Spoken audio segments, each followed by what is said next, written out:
Okay, so Circular Regions, it's the flagship initiative of an organization called Locals.global, a Norwegian nonprofit organization that is registered as an official partnership supporting the United Nations Sustainable Development Goals, and we're accredited with the United Nations Environment Assembly, providing insight into policy development. Circular Regions, this is where we are actively involved in the European Circular Economy Stakeholder Platform's leadership groups. I personally work internationally with a lot of the partners that are both in the public, private, and knowledge sector. And within the EU Circular Economy Stakeholder Platform, we're part of 7 of the 10, we're actively involved in 7 of the 10 leadership groups, looking at a lot of the overarching aspects to be able to see what all the stakeholders are talking about with cities and regions, circular economy hubs and network governance, retailers, consumers, and skills, especially regarding digitalization. We look at procurement, economic incentives with a deep dive into extended producer responsibility, as well as the latest ones that evolved this year as social enterprise and biodiversity and climate change. The work at Circular Regions is often place-based, looking at smart specialization, connecting both urban and rural communities for broader regional contexts. Everything is multi-stakeholder. It is cross-sector, and we're looking towards quintuple helix innovation with tools that are available and data that is useful for all of the stakeholders. We are without a doubt mission-oriented, empowering individuals and organizations as our core goal. And we do that by developing scalable systems using dynamic data and data-driven cases. And our goal is to be able to bridge the top-down and bottom-up circular economy. How can we enable decision makers to understand what the feet on the ground are doing? And we do this via a suite of practical and effective tools and resources. I often describe the circular economy as a diamond.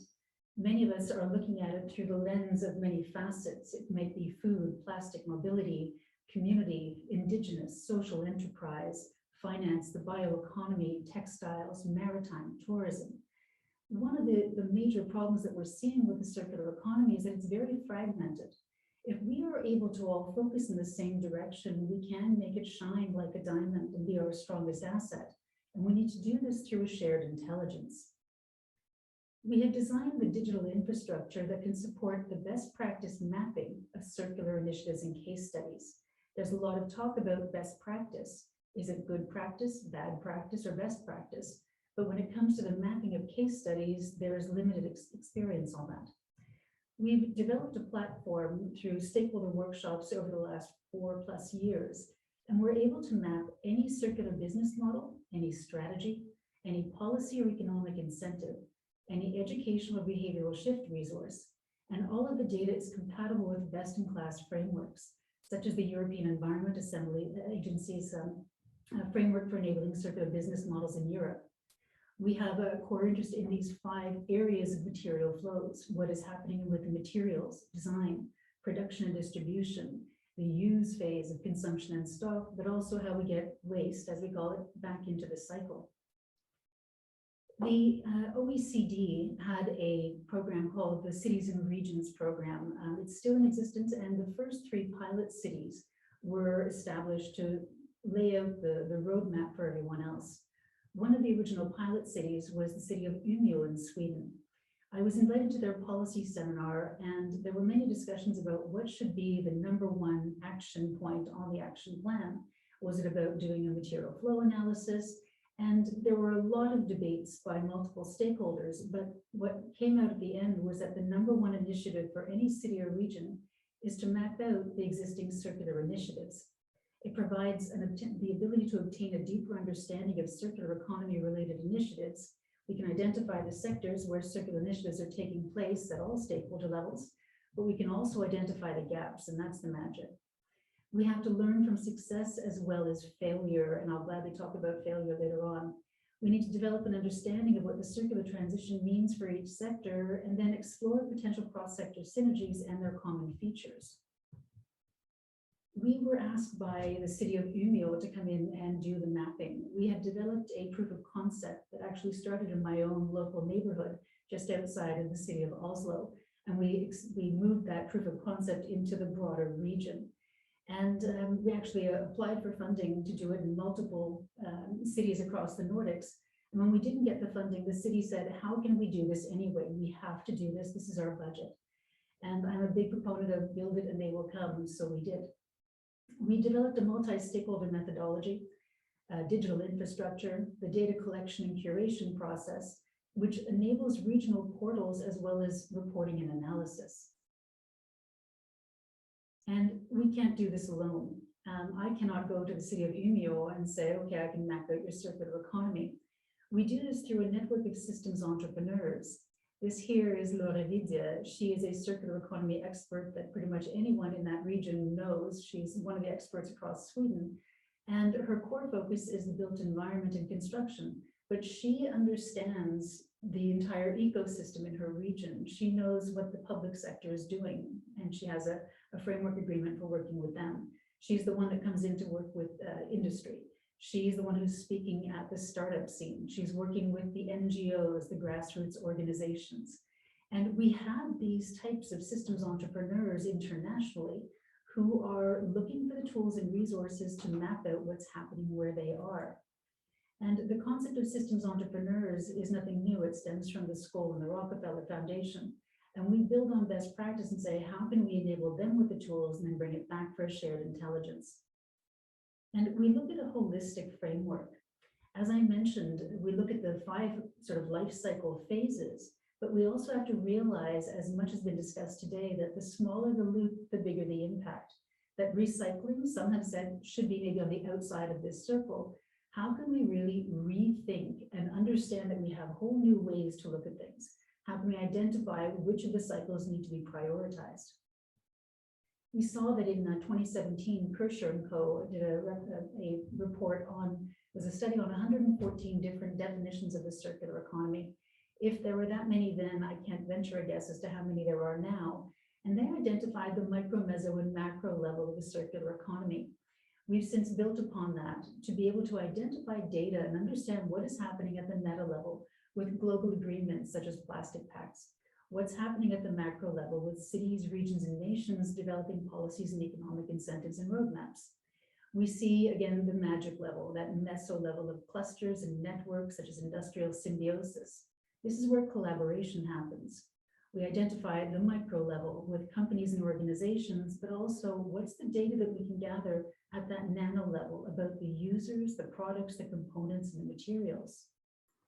And something that has been long missing from the definitions of the circular economy and was highlighted as a potential barrier long-term was that everyone's talking about economic prosperity and environmental quality, but very few people are incorporating social equity into the proposal. We identify case studies and we can map solutions at any scope or scale, from that hyper-local, such as we've heard of today with Tessie's work, that hyper-local neighborhood coming together, the local level, right up through the regional, national, supranational, and global stages. The data also allows us to identify the business models. What is happening with the public sector, the private sector, the third sector, and with citizens and individuals in the middle. And also I have a keen interest in the evolution of the fourth sector, which is something that we won't be able to get into discussion on today. But how can we start shifting and looking at what can happen with procurement? How can the public sector move from doing procurement with the private sector and move towards social and circular procurement within the third sector? We need these structures to understand the types of business models and how we can shift from them. We looked at what's happening with both Industry 4.0 and the Little Spoken 5.0, looking at what's happening with blockchain, or better yet, distributed ledger tech, looking at AI, network, sensors, robotics, all of the different elements of the future of technology, and say who's doing what. We also integrate the societal readiness levels. This stems from the Danish Innovation Fund, and some work has been done by Decarbonate, and they've clearly seen that circular initiatives, they need to be technically feasible, economically viable, environmentally sound, but they need to be socially acceptable. And so level 1 of societal readiness is where you say, I have a problem, and you have an idea. You work your way up by identifying the stakeholders, doing reiterations of testing and pilots and gaining feedback, up until you get to the level of 9, where it is just something that is naturally integrated into society, something that we don't think about. It's just like going to borrow a book at the library. How can we use data to understand how we can get from that problem and idea level right up to 9, and how do we do that faster? We also identify the barriers and the enablers within the circular economy, and research and stakeholder workshops have allowed us to break it down into 5 categories. We clearly see technological, regulatory, cultural, market, and social barriers and enablers. The data here will allow us to be able to identify which stakeholders are experiencing which barriers and enablers, and potentially enable us to develop better policies around it. And then we also look at data and analytics. There are many, many initiatives out there, and they are collecting data. What we want to know is, what is the data that's being collected? Is it about positive or negative impact, emissions, consumption, waste, repairs, utilization, motivations? The list goes on. We don't claim to think we know it all, so of course we have the opportunity to add new data points there. We want to know how smart that data is. From the collect, integrate, and analyze perspective, the dumbest data describes what happens, which is better than no data. But as you get smarter, you can diagnose why it happens, discover what could happen, predict what will happen, and ideally, how we can prescribe how we can make it happen. Our long-term goal is to say, how can we take machine learning and AI and take the data that we're gathering through this platform and prescribe better policies and economic incentives? And then the question is, who are you sharing it with? Are you looking at the opportunities to share your data up or down the stream? Are you sharing it across the value networks? Are you sharing it with the knowledge sector, with users, with the public sector, and where are you getting it from? This is about connecting and activating the stakeholders in the ecosystem. And the data points, we have worked clearly with all of the different stakeholders and reiterating these data points as we've grown by learning as we've gone into new markets and talking to new sort of solutions. When we worked with the city of Umeå, we had a workshop where we brought in all of the local departments for the city. We had everything from waste management to business development to procurement to the local library. And they invited their regional counterparts.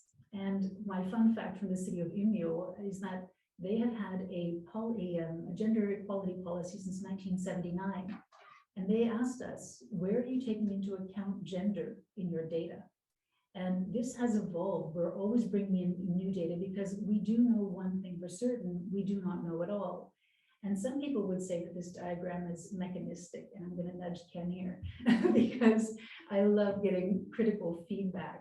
And so this one's for you, Ken. I guess it's about your perspective. It's about saying, how can we look at it from a different perspective and enable data and research to cross-pollinate for systems awareness. This is about feeding the forest, but in order to do so, you need nutrients that are available for all. And this is why the data that we've gathered is so important to be relevant for everyone working in the circular economy. Examples of case studies. I was going to do a live view of our site and scroll through all the different data sets, but instead I'm just going to show you a few examples of the type of things that we can map. This is a recent project established to recommend policy measures to contribute to Norway becoming a pioneer in the development of green and circular economy and the bio industries. It's a societal readiness level of 2. They're hoping it's going to be taken up. How can we look at these types of policies and understand who's doing what? We also can see examples in the Umeå region with industry saying, how can we work together and look at reuse and repair, versus traditional recycling, and develop business at regional scales. We also see on the west coast of Norway, this is actually one that I know who is so integral in the wool that is being lost. And she's saying we cannot just plow that down into the earth.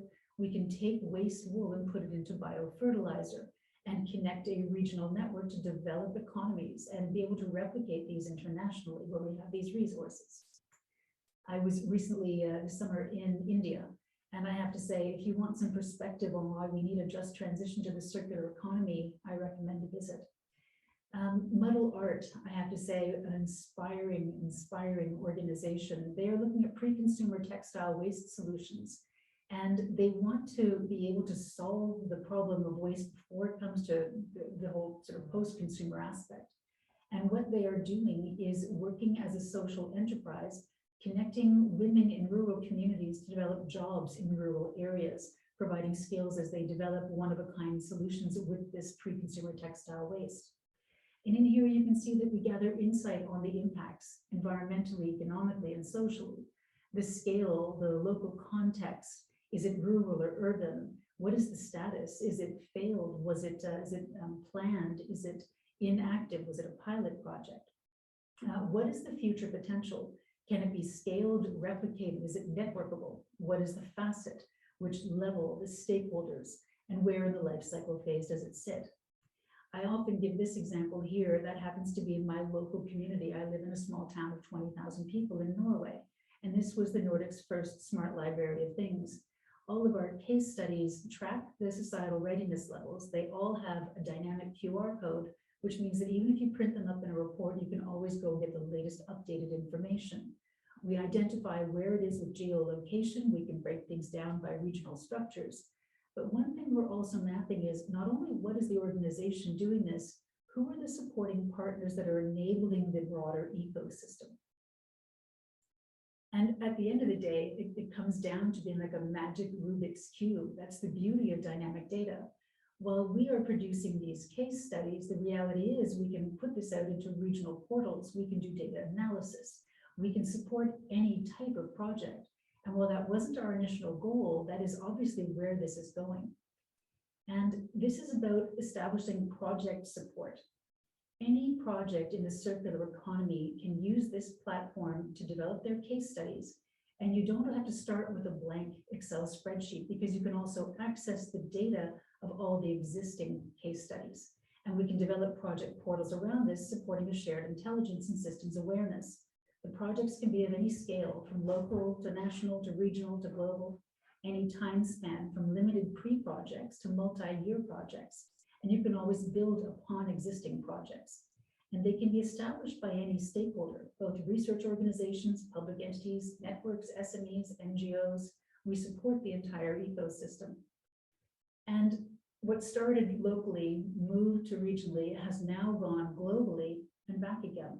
We have had partners reaching out to us internationally to say, how can we use this where our feet touch the ground and work together? I'm quite thrilled to say that we're now a growing network with a shared intelligence, and we're also aiming to be suitable for the global north and south with regional context. And we're also developing a business model that supports local value creation in those areas. And this is going to be critical, that business model behind a platform like this. As I was in India, this is where we signed, this is Shalini Goyabala. She is a driving force of the circular economy in India.